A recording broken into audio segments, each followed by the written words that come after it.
Y bueno, colectos, digo, ay, colectos. Y bueno, fans lucheros, pues hoy vamos a reaccionar a lo que es el vídeo, uno de los mejores vídeos de lucha libre en YouTube, YouTube español. Y estoy hablando nada más y nada menos de los vídeos del fallback, del detrás del kayfabe, ojo, detrás del kayfabe. Porque los vídeos del fallback son muy somníferos. Porque quitando detrás del kayfabe no tengo más motivos para ver al fallback. En fin. Un momento. Lo pongo aquí. Venga. Pues nada. 3, 2, 1. Vamos a ver un vídeo relacionado con las políticas de backstage de Hulk Hogan. Es uno de los primeros vídeos que hizo el fallback. Vamos a ver qué tal. Bueno, yo ya lo he visto, está muy bien, media hora. Y vamos a ver el famoso mejor luchador de la historia del wrestling. A ver qué tal era detrás de las cámaras. Bueno, ya lo sabemos todos, pero me da igual. Disfrutemos. No hay mayor icono en la historia de la lucha libre profesional que Hulk Hogan, el poderoso americano que derrotaba a los monstruosos villanos en los eventos más grandes de la época. Fue la piedra angular de la expansión de la WWE a nivel nacional y extendió su popularidad a nivel mundial. El carisma de Hulk Hogan influenció hogares en todo el mundo y trajo nuevos fanáticos al producto de Vince McMahon. Un hombre que llevó el wrestling a niveles que nadie se podría imaginar. Fue el pilar de las dos compañías estrella de los 80 y Hey, 90 yo durante tengo sus una mejores figura. momentos. Después os la enseño. Encabezó los shows más importantes de este deporte espectáculo durante 2 décadas, llenó muchísimos estadios y su simple presencia hacía retumbar la arena. Conquistó una gran cantidad de campeonatos mundiales, sigue ostentando el récord del segundo reinado más largo con el campeonato de la WWE. Probablemente sin la existencia del Hulkster, la lucha libre profesional y en especial la WWE no sería lo que es hoy en día. Tú sí que haces ruidos asquerosos al besar. Sin embargo, ¿Qué ha sido esto? ¿Qué ha sido eso? Bueno, sigamos. Hogan durante los años recurrió a prácticas indignantes para mantenerse en lo más alto por muchísimo tiempo. Una vez que se convirtió en el favorito del público, el Hulkster aprovechó su influencia en backstage durante muchos años para salirse siempre con la suya y crear una política en los bastidores, opacando en muchas ocasiones los momentos épicos y triunfantes de cualquier otra superestrella que no fuera él, con la intención de mantenerse siempre relevante en su posición dominante y llevarse todo el protagonismo tan posible como fuera. Bienvenidos un día más a Detrás del Kayfabe. El día de hoy hablaremos de las políticas en backstage de Hulk Hogan. A disfrutar. No ha habido otra superestrella que ha sufrido más el ego de Hulk Hogan que Randy Savage. En los mayores triunfos del Macho Man, el Hulkster... Curiosamente el primero que se enfrentó a Hulk Hogan en su carrera. Y este es el que sale en Spider-Man, la primera. ¿Recordáis? En la escena de lucha libre es el Randy Savage, bueno, tenía un nombre, no me acuerdo, pero es el Randy Savage, el luchador. Siempre estuvo allí para opacarlo e intentar llevarse la atención. A mediados de los años 80, Randy Savage rápidamente se hizo con la fanaticada, gracias a su carisma y personaje. Una lucha entre él y Hogan se planteó de cara a WrestleMania 2, con el Hulkster llevándose la victoria. Sin embargo, Hulk Hogan rechazó la idea y prefirió enfrentarse a King Kong Bundy en la celda. Tiempo después, WWE tuvo que recurrir a una gran estrella para llevar la antorcha, ya que Hogan se tomaría un descanso para grabar películas. No obstante, el Hulkster, si no quiso enfrentarse a Savage en WrestleMania 2, menos le gustaría perder el cinturón ante él, por lo que sugirió perder el campeonato ante André el Gigante un mes antes del magno evento, no limpiamente, con la única condición de que el posterior año en WrestleMania recuperase el cinturón contra Randy Savage. En la vitrina de los inmortales, Macho Man consiguió el gran oro tras derrotar a Ted DiBiase. Tras WrestleMania, Randy Savage estaba gozando como el campeón mundial de la compañía. Hulk se fue al cine a rodar unas películas, y justo cuando regresaba por las fechas de verano, después de estar sin aparecer desde WrestleMania, sugirió hacer tag team con él como The Mega Powers. Así, mientras Savage era campeón mundial, Hulk se las arreglaba para permanecer en el evento estelar de los grandes shows sin ser el campeón máximo. Con la promesa en pie, Hulk Hogan se enfrentó finalmente a Randy Savage en WrestleMania 5, terminando su reinado y convirtiéndose de nuevo en campeón. Una revancha entre estos dos para el siguiente gran pay-per-view en SummerSlam estaba sobre la mesa. Sin embargo, Hulk Hogan rechazó la propuesta, sugiriendo de nuevo otra lucha tag team en el evento más grande del verano. En todo momento evitando enfrentarse a Savage. Si lo hacía era para salir como vencedor, y si Randy tenía su momento de gloria, de algún modo u otro intentaba ser el protagonista. Venga. Ahora sí. Desde su regreso a la WWE en el año 1988, Mr. Perfect estuvo invicto durante 2 años. Con el tiempo ascendía escalones para convertirse en un main eventer, ya que en ese entonces era uno de los heels más populares de la WWE. Está programado para ganar el Royal Rumble del año 1990. En el evento entró como número 30 en la batea real, y siendo uno de los grandes técnicos de la época, era una gran oportunidad para establecer a Mr. Perfect en el plano estelar. Sin embargo, el día del show Hulk Hogan se las arregló para cambiar el final y ganar el Royal Rumble, a pesar de ser el campeón mundial reinante. El Hulkster mantuvo la idea de que Perfect no era lo suficiente para ser campeón máximo. Con ello, Perfect fue perdiendo la ilusión por parte de la fanaticada y nunca llegó a ser un luchador de alto nivel por los ideales del Hulkster. La primera derrota limpia legítima de Hulk Hogan para poner over a su rival se puede decir que fue en WrestleMania el último 6 guerrero ante el Ultimate Warrior. Es verdad que Warrior derrotó a Hogan limpiamente, aunque este último, nada más sonar la palmada de 3, se levantó al instante, probablemente para no querer perder como un héroe caído y hacer ver que estaba al mismo nivel que su oponente. Aún así, Hulk Hogan nunca pudo resistirse ver a una estrella más grande que él. Los creativos tenían en mente que Warrior perdiera el cinturón ante cualquier otro que no fuera el Hulkster. No obstante, este último presionó a los directivos para que el Sargento Slaughter derrotara a Warrior en Royal Rumble de 1991 por el WWE Championship, así para encabezar una vez más WrestleMania y convertirse de nuevo en el campeón mundial. Un año transcurrió desde que Hogan puso over y pasar la antorcha a la próxima estrella de la compañía para que volviera a ganar el cinturón y mantenerse como la cara de la WWE. Aún así, la idea era que Hogan, después de derrotar a Slaughter, tuviera una gran revancha de WrestleMania ante el Ultimate Warrior en SummerSlam, pero como siempre Hogan rechazó la idea y con su influencia en backstage cambió lo planeado para luchar un tag team match junto a Warrior en el evento más grande del verano, ya que afirmaba que la gente prefería ver un combate por parejas en vez de la revancha de uno de los combates más icónicos de WrestleMania. Aquel mismo año, Ric Flair finalmente llegó a la WWE. Desde el día de su llegada, muchos fans soñaban el mayor Dream Match de la época: Hulk Hogan contra Ric Flair, la cara de la WWE contra la cara de la NWA. Rick rápidamente ganó el Royal Rumble de 1992, haciéndose con el campeonato mundial. Sin embargo, nunca se dio ese Dream Match.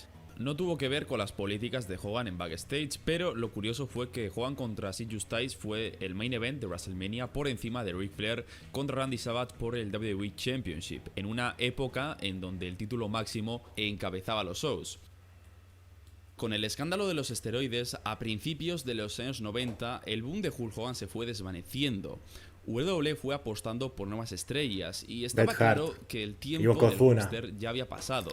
Me encanta el Yokozuna. WrestleMania, el campeón de la WWE, Bret Hart, defendió el cinturón ante Yokozuna en la lucha. Qué lástima Yokozuna, gente. Hay un vídeo, creo, de... no me acuerdo el nombre, ya lo buscaré, ya al próximo directo reaccionemos. El ascenso y caída de Yokozuna. Qué lástima Yokozuna, lo bueno que era y lo que me gustaba la manera de ser a los luchadores de sumo samoano. Estelar. El Hitman perdió el título ante el japonés para establecerlo como el top heel de la compañía. En el mismo evento, Hulk Hogan regresó después de la anterior WrestleMania para hacer equipo con Brutus Beefcake. por primera vez en muchos años, el Hulkster no estaba en el evento estelar. Hasta que este, de costumbre, convenció a Vince McMahon para salirse con la suya. Sugirió que un rudo cerrando WrestleMania no iba a dejar satisfecho al público. Entonces, tras la victoria de Yoko, Hogan salió de la nada para aplicar su finisher al japonés y en 10 segundos convertirse en el nuevo campeón mundial. Es literalmente la personificación del ego máximo. Su gran momento ya había pasado. Esos dos luchadores eran las próximas grandes estrellas por las que WWE apostaba. Pero Hogan, en uno de los buqueos más randoms y estúpidos de todos los tiempos, en esos 10 peores segundos en la historia de la WWE, haciendo algo totalmente insignificante, la conquista del primer título mundial del próximo Gran Heel Yokozuna. Un final que no tenía ningún sentido, simplemente Hogan viniendo de la nada para hacerle un squash al nuevo campeón y cerrar otro WrestleMania con el título en su cintura. Claro, Hulk Hogan convenció de ese plan a McMahon con la condición de que en SummerSlam de ese mismo año este perdiera ante Bret Hart, poniéndolo over y pasándole la antorcha a la estrella joven de la nueva generación. Sin embargo, poco tiempo después, Hulk afirmó que Bret era alguien inferior y poco creíble para vencerlo y ser la cara de la compañía. Como de costumbre, se negó a ponerlo over y prefirió perder el cinturón ante Yokozuna en King of the Ring de ese año. En la WWE, Hulk Hogan utilizó su influencia en el backstage para jugar con sus políticas, pero cuando llegó a la WCW se convirtió en algo mucho mayor. Cuando firmó en 1994 tenía un contrato en donde se le permitía tener control creativo, por lo que en sus 6 años de estancia hay muchos casos del Hulkster utilizando su poder creativo. En su tan esperado Dream Match, Hulk Hogan y Ric Flair finalmente se enfrentaron en un combate de ensueño en el pay-per-view Bash at the Beach de 1994. Ambos, con grandes egos como las mayores estrellas del momento, dudaban quién debía perder. Es por ello que se programó una rivalidad con 3 combates, en donde Hogan ganaba el primero, Flair el segundo y Hulk el último. En el mayor evento del verano de la WCW, estas dos leyendas batallaron en el esperado Dream Match, y como estaba previsto, el Hulkster derrotó al Nature Boy, convirtiéndose por primera vez en campeón mundial peso pesado. Cuando llegó el momento de perderlo ante Flair en el siguiente combate, el Hulkster se negó, diciendo que los fans no estaban preparados para verlo perder el cinturón.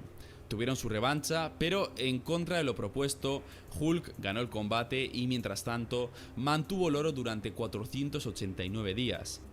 Ric Flair en su propio libro admitió que el público abucheaba a Hogan en los shows, pero que la WCW estaba editando los abucheos a ovaciones, algo parecido con Roman Reigns por 2017. 5 años tuvieron que transcurrir para que Ric Flair finalmente venciera a Hulk Hogan por el título de la WCW en Uncensored de 1999. Randy Savage no solo fue la víctima de las políticas de Hogan en la WWE, sino que también en la WCW. En el Battle Royale del evento estelar del Pague por Ver World War III, Hulk Hogan cambió el final durante la lucha, haciendo que el Big Show lo sacara por debajo de la cuerda inferior en vez de por encima de la tercera cuerda, así terminando técnicamente injusta la victoria del primer título mundial de Randy Savage en la WCW, en vez de una victoria legítima como estaba planeado. En vez de cerrar el Pague por Ver con Randy teniendo su gran momento en la WCW, el evento terminó con Hulk Hogan quejándose del final y reclamando que era el legítimo campeón. Randy Savage ganó el cinturón 3 veces más, aunque los 2 últimos reinados llegaron a su fin en menos de 24 horas, a manos de Hulk Hogan, la noche siguiente del Pague por Ver en Monday Night Raw. El incidente de Starrcade de 1997 es probablemente el caso más famoso de políticas en backstage. Sting. En diciembre de 1997, en el apogeo de la WCW, Sting se enfrentó a Hulk Hogan en el clímax de una rivalidad con un extenso y profundo desarrollo. Durante un año y medio, Sting dejó de hablar y luchar. Apareció pocas veces en los Monday Nitro y solo optó por acosar a Hogan y a la NWO, generando una gran expectación para un combate que quedaría escrito en los libros de la historia. Un Dream Match que fue el causante de que Starrcade del 97 fuera el pay-per-view más vendido en la historia de la... Yo tengo las figuras, mirad. Aquí tengo Sting. Y aquí tengo es de Superman. Ajá. Aquí tengo a Hollywood Hogan, de la línea de los Masters, al estilo Masters Universo. Un momento que cambio. A ver. Aquí está el Hulk Hogan con el medallón. Y aquí está el Sting con el cinturón. Ahí está, dos. Ya los tengo aquí. Oh. Hey. Mira. Ole. Qué guapos. Bueno, continuemos. Perdón por esta pausa. Venga, continuemos que ya está acabando. Bueno, la lucha libre en vamos aquella por la mitad, pero... con 2 millones de ventas en Pague por Ver. En ese entonces, Hulk Hogan, con 3 años y medio de estancia en la WCW, acumulaba un total de sus 3 reinados 2 años y medio como campeón mundial. Básicamente, en más de la mitad del tiempo que estuvo en la WCW, fue campeón máximo reinante. Había encabezado muchos Pague por Ver y Starrcade era el gran momento para que un Sting, que estuvo más de un año sin hablar ni luchar, derrotara al líder rudo de la nueva orden mundial y lo hiciera por la WCW, por los fans, el top babyface frenando la marea de los villanos invasores. Sin embargo, un final limpio no se planeó. El resultado original era que el referee, Nick Patrick, haría una cuenta muy rápida, haciéndole un screwjob, una traición a Sting, para que posteriormente Bret Hart atacara al árbitro quejándose la rapidez de la cuenta y se reiniciara la lucha para que Sting ganara el título mundial. No obstante, muchos ex luchadores de la WCW que estaban presentes aquella noche apuntan que Hogan convenció al árbitro para hacer una cuenta totalmente normal, así para protegerse y ganar limpiamente el combate, haciendo ver a Sting débil y finalizando su enfrentamiento sin ningún sentido, ya que el árbitro contó hasta 3 con un ritmo normal y de igual manera se reinició el combate.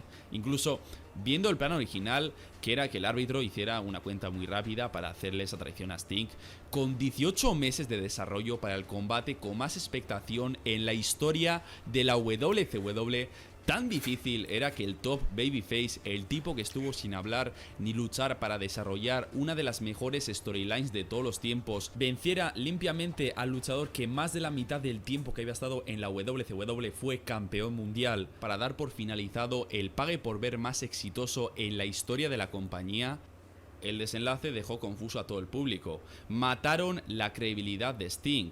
Hogan de nuevo se salía con la suya. Y el final absurdo ocasionó un daño tremendo a la continuidad y credibilidad de la WCW. Muchos apuntándola como el comienzo de la muerte de la gigante compañía de Atlanta.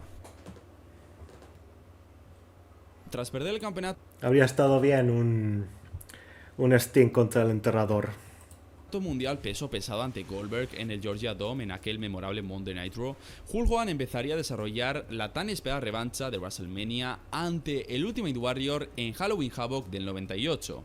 En uno de los combates más decepcionantes de todos los tiempos, Hogan derrotó a Warrior y este último se marchó de la WCW tras ese combate. Mismo Warrior declaró en entrevistas que la única razón por la que WCW negoció con él fue para que el Hulkster se vengara de él por aquella victoria limpia en WrestleMania. Parecía que Hogan no podía dormir sabiendo que puso over a un luchador en el estelar del magno evento. En Bash at the Beach del año 2000 aconteció uno de los incidentes más polémicos en la historia de la lucha libre. Un tema con sus versiones que se merece su propio vídeo analizando en esta sección. Y lo vamos a reaccionar. En resumidas cuentas, el mes que viene estaba destinado a perder ante el campeón mundial peso pesado Jeff Jarrett en su lucha en Bash at the Beach, poniendo over al joven talento, idea del creativo Vince Russo. Hulk estaba de acuerdo, pero días antes del evento se negó a perder la lucha. Vince Russo entonces programó lo que estáis viendo en pantalla. Al acto, Hulk Hogan dijo que por acciones como estas la compañía está en la mierda.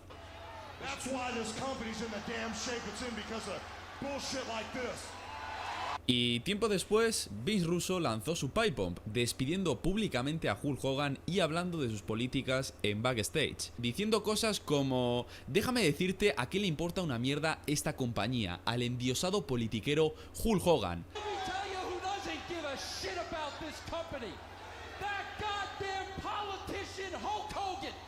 Los detalles de este incidente siguen en debate, ya que ambos cuentan una cosa diferente. Eric Bischoff dice que Hogan iba a ganar de esa manera el campeonato para posteriormente marcharse al estilo CM Punk en Money in the Bank, inaugurar a un nuevo campeón para que Hogan regresara e hiciera un combate de campeón contra campeón en un pague por ver, igual que la storyline entre Punk y Cena. Hulk Hogan en su autobiografía dice que Vince Russo convirtió el ángulo en un shoot, es decir, algo fuera del kayfabe, hablando aquella noche frente a miles de televidentes de algo real como las políticas en backstage, y es por ello que nunca más apareció en WCW después de Bash at the Beach.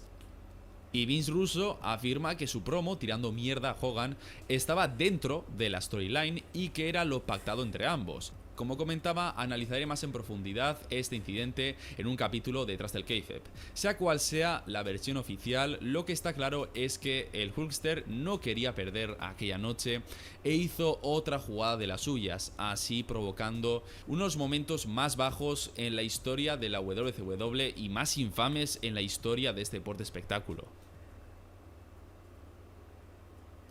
Tras arrasar en la WCW con su poder creativo y las políticas en backstage, el Hulkster regresó a la WWE en el año 2002, algo que personalmente me parece curioso, sabiendo que la estrella por la que más apostaron e invirtieron durante los años en la WWE se marchó a la compañía rival para ser la piedra angular de una guerra de ratings que casi deja en bancarrota a Vince McMahon. Bueno, con WrestleMania 18 a la vuelta de la esquina estaba en mente hacer un enfrentamiento histórico: la serpiente de cascabel contra el Hulkster. Sin embargo, Stone Cold se negó a lo pactado, y es que en varias entrevistas reveló que en aquella época Hulk Hogan, nada más escuchar la propuesta seguido, dejó bien claro a Vince McMahon que él no perdería dicho combate, a lo que no le sentó muy bien a la serpiente cascabel y nunca se dio esa lucha. Algo curioso, las intenciones de Hulk Hogan sabiendo que perdió limpiamente ante La Roca en WrestleMania, sin levantarse seguido después de la cuenta, o levantar el hombro cuando estaban por la cuenta de 2, pero contra Stone Cold no quería perder. El push de Brock Lesnar en el año 2002 fue monstruoso. Desde el día 1 fue sinónimo de dominio, y es que en un episodio de SmackDown previo a su enfrentamiento ante La Roca en SummerSlam, la bestia derrotó limpiamente a Hulk Hogan, y es que lo derrotó aplicándole su sumisión y dejándolo inconsciente, la única vez que se ha visto al Hulkster perder de tal manera. Tras esto, este último quedó insatisfecho por su rol en ese entonces en la WWE. Perdió por sumisión ante Kurt Angle en King of the Ring y ante Lesnar de tal manera quedando inconsciente. Hogan se quejó de que no era buqueado como él pensaba, que los luchadores jóvenes eran los estelaristas, que los creativos le daban un rol secundario, en ese entonces tenía 49 años, y se marchó de la WWE por un tiempo. No hemos hablado antes de Hulk Hogan negándose a poner over a Jeff Jarrett, pues justo después de dejar la WWE en el año 2003, el Hulkster estaba negociando con TNA. Estaban por finalizar su acuerdo hasta que se enteró que tenía que perder ante Jeff Jarrett. Hulk de repente afirmó que tenía una lesión en la rodilla y nunca luchó en TNA hasta el año 2010. El evento principal de SummerSlam del año 2005 prometía ser uno de esos que quedaría en la historia de la lucha libre. Shawn Michaels contra Hulk Hogan, dos estrellas mundiales, se enfrentarían por primera vez en el ring, y no podía ser menos que la lucha estelar del evento más caliente del verano. Vince propuso dos combates, con ambos intercambiando victorias. Hulk ganaba en SummerSlam y Michaels en el posterior pague por ver Unforgiven.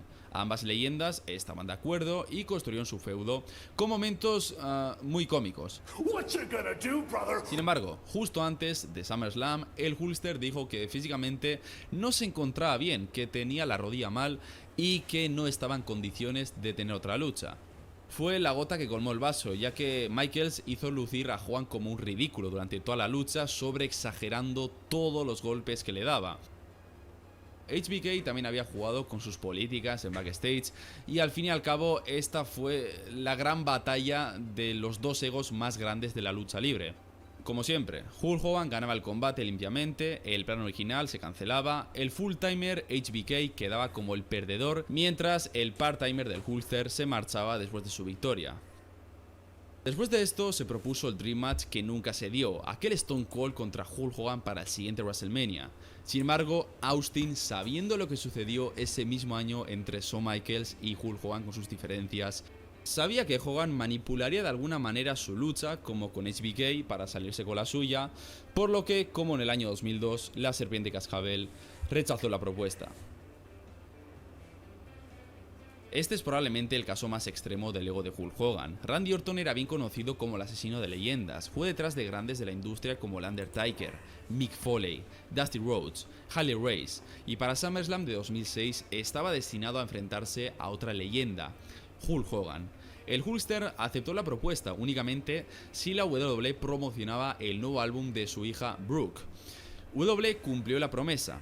Sin embargo, Hulk Hogan, una vez más, con su influencia creativa, no puso over al denominado asesino de leyendas. ¡Qué sorpresa, eh! ¡Qué sorpresa! A pesar de ser una grandiosa lucha, a la edad de 53 años, sufriendo problemas en las rodillas y sin luchar un combate en más de un año, Hulk Hogan derrotó limpiamente a un Randy Orton de 26 años en el centro del ring, justo para marcharse como lo hizo el año pasado con Shawn Michaels. Le doy vueltas y es que no hay por dónde cogerlo. Un tipo que especialmente era conocido por derrotar a leyendas del negocio para hacerle uno de los grandes villanos de la época. En su mejor momento, con apenas 26 años, era derrotado limpiamente por una estrella de los 80 a sus 53 años. Casi 30 años de diferencia entre ambos luchadores. Este vídeo no es un ataque personal a Hulk Hogan, respeto muchísimo todo lo que ha aportado este señor al mundo de la lucha libre. Probablemente es la mayor estrella que ha existido y sin su presencia en este deporte de espectáculo las cosas serían muy diferentes. Hulk fue el responsable del boom de la lucha libre en los años 80 y la WWE pasó de ser una promoción territorial a ser un fenómeno a nivel mundial y fue el pilar fundamental de la WCW. Cuando se unió al gigante de Atlanta atrajo a nuevos fanáticos y su legendario cambio a rudo en Bash at the Beach del 96 puso a WCW en el mapa. Hogan en casi todas las ocasiones era querido por la fanaticada, incluso cuando WCW estaba muriendo con sus políticas en bastidores y decisiones absurdas en los últimos años, había carteles y cánticos en apoyo al Hulkster. Sin embargo, por mucho que su aportación a esta disciplina sea incuestionable, no hay que dejar de señalar a las prácticas egoístas que recurrió para mantenerse en el poder durante décadas. Y cabe recalcar que Hulk no ha sido el único en ser un egocéntrico e influenciar las decisiones creativas. Las superestrellas favoritas de muchos también lo fueron. Shawn Michaels se cargó el push de Vader en SummerSlam del 96. Por poco no puso over a Stone Cold en WrestleMania 14. Triple H tuvo su tan famoso reinado del terror, enterrando a promesas de la época y manteniéndose como el consentido. John Cena se cargó el push de Nexus en 2010. Todos han tenido su influencia en el negocio. Estos luchadores han tenido casos de tener sus egos, de influenciar varios años en las decisiones creativas, pero una vez ya pasado su mejor momento y con la nueva generación en camino, han tenido sus derrotas y las han aceptado. John Cena, Shawn Michaels, Triple H y etcétera, cuando estaban acercándose a los 40, ya empezaban a perder poco a poco y no jugar con las políticas. Pero Hulk Hogan estuvo años y años jugando con las políticas, independientemente de la promoción, de si era campeón, del nivel del rival, de si habían estado meses y meses desarrollando la historia, de si no estaba en su mejor momento, que casi siempre encontraba una manera de salirse con la suya, ya sea cancelando las futuras luchas de la rivalidad, forzando su victoria, perdiendo creativamente de manera absurda para mantener su credibilidad, aceptando derrotas casi siempre con la condición de ganar el siguiente combate, y con los años transcurriendo, Hulk Hogan haciéndose más viejo y las nuevas generaciones perdiendo sus oportunidades. No cabe duda que Hogan es una de las personalidades más importantes que han existido en este deporte espectáculo, y su influencia e impacto nadie lo cuestiona, pero del mismo modo es el mayor politiquero en la historia del wrestling. Bueno. Muchas gracias por llegar. Pues muy bien, Fallback, un like. Bueno, ya todos conocéis al Faba, ya conocéis sus famosos detrás del kayfabe. Si habéis notado de que no he dicho casi nada, perdonad, lo siento, es que es mi primer directo intentando hacer esto. Ya intentaré la próxima vez, sobre todo el vídeo tan largo, que es muy interesante, a pesar de que ya lo he visto muchas veces este vídeo. Ya en los próximos intentaré parar, hablar más y hacer mi contenido propio. Perdón si en este no ha podido ser, porque a ver, es mi primera vez, mi primer directo de esta manera. Ya os lo prometo que la próxima vez ya intentaré aportar un poquillo más.